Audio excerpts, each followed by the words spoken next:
posne noklice, sastojci za posne noklice, 200 g griza, najbolje belog pšeničnog, 2 kašike belog brašna, 1 kašika ulja, čajna kašičica praška za pecivo, prstohvat kurkume, ako želite da budu žute kao prave, voda ili kisela voda, so.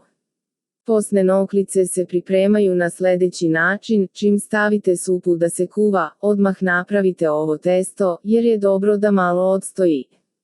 Pomešajte griz, brašno, so, prašak za pecivo i kurkumu. Lagano dodajte vodu i mešajte, dok ne dobijete ujednačeno, ali što mekše testo. Ako testo bude pretvrdo, imaćete tvrde noklice, ako bude premekano, dobićete krem supu sa grizom. Dodajte ulje, služi za povezivanje, i još malo promešajte. Ostavite da stoji 10 minuta, dok se supa kuva. Oblikujte po želji i ubacite u supu. Kad izrone na površinu, kuvajte još par minuta. Za najnovije recepte kliknite subscribe, like i zvons, svaki dan najnoviji recepti, zato nas zapratite.